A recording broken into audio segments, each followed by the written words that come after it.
नमस्कार साथियों।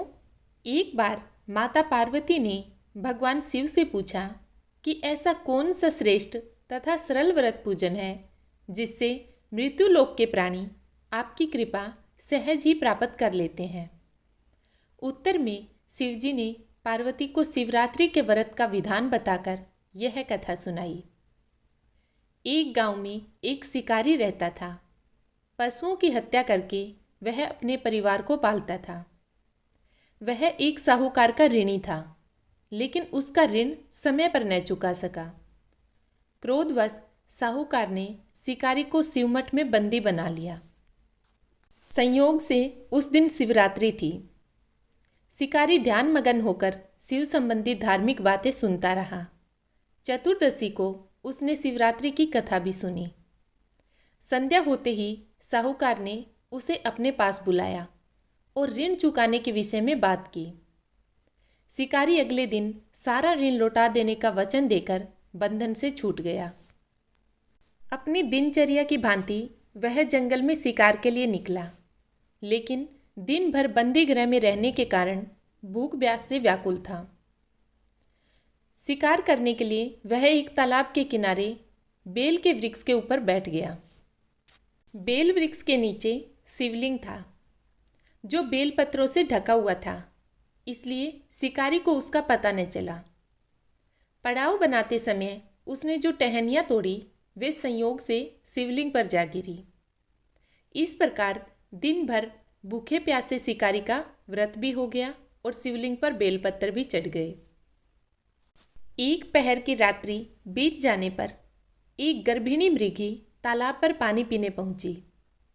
शिकारी ने धनुष पर तीर चढ़ाकर जो ही प्रत्यंचा खींची, मृगी बोली, मैं गर्भिणी हूँ, शीघ्र ही प्रसव करूँगी। तुम एक साथ 2 जीवों की हत्या करोगे, जो ठीक नहीं है। मैं अपने बच्चे को जन्म देकर शीघ्र ही तुम्हारे सामने प्रस्तुत हो जाऊँगी, तब तुम मुझे मार लेना। शिकारी ने प्रत्यंचा ढीली कर दी और मृगी झाड़ियों में लुप्त हो गई। कुछ ही देर बाद एक और मृगी उधर से निकली। शिकारी की प्रसन्नता का ठिकाना न रहा। समीप आने पर उसने धनुष पर बाण चढ़ाया।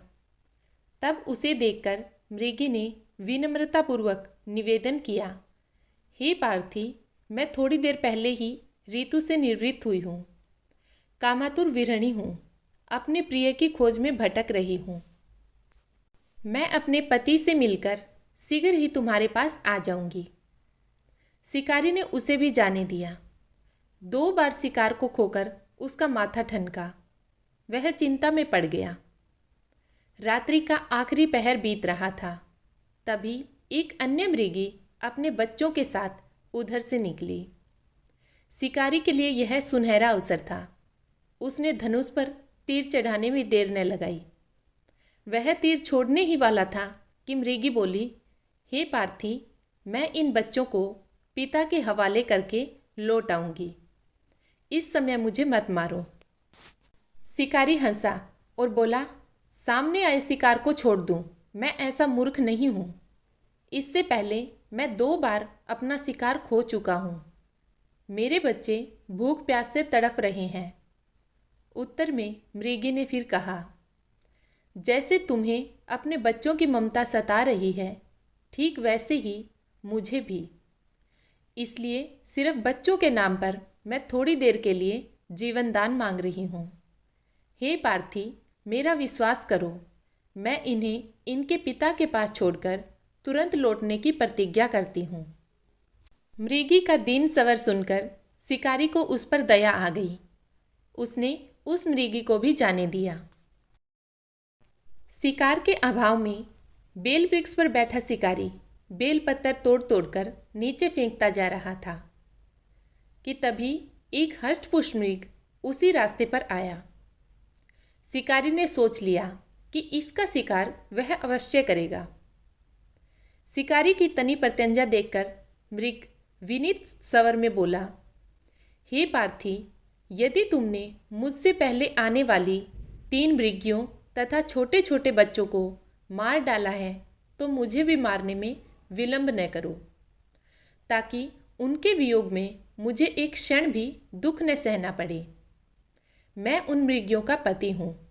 यदि तुमने उन्हें जीवन दान दिया है तो मुझे भी कुछ क्षण के लिए जीवन दान दो। मैं उनसे मिलकर तुम्हारे सामने उपस्थित हो जाऊंगा। मृग की बात सुनते ही शिकारी के सामने पूरी रात का घटना चक्र घूम गया। उसने सारी कथा मृग को सुना दी।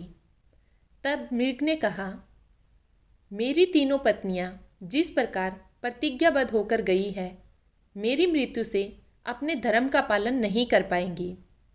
अतः जैसे तुमने उन्हें विश्वास पात्र मानकर छोड़ा है, वैसे ही मुझे भी जाने दो। मैं उन सब के साथ तुम्हारे सामने शीघ्र ही उपस्थित होता हूँ।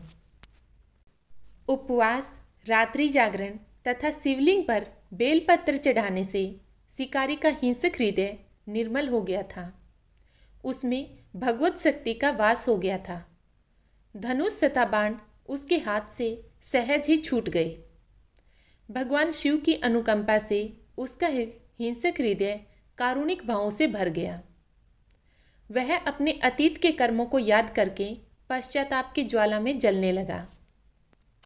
थोड़ी ही देर बाद मृग सपरिवार शिकारी के समक्ष उपस्थित हो गया ताकि वह उनका शिकार कर सके। किंतु जंगली पशुओं की ऐसी सत्यता, सात्विकता एवं सामूहिक प्रेम भावना को देखकर शिकारी को बड़ी ग्लानि हुई। उसके नेत्रों से आंसुओं की झड़ी लग गई। उस मृग परिवार को न मारकर शिकारी ने अपने कठोर हृदय को जीव हिंसा से हटा सदा के लिए कोमल एवं दयालु बना लिया। देवलोक से समस्त देव समाज भी इस घटना को देख रहा था। घटना की परिणति होते ही देवी देवताओं ने पुष्प वर्षा की। अपना पूरा जीवन खुशी खुशी जीने के बाद शिकारी तथा मृग परिवार मोक्ष को प्राप्त हुए। ओम नमः शिवाय।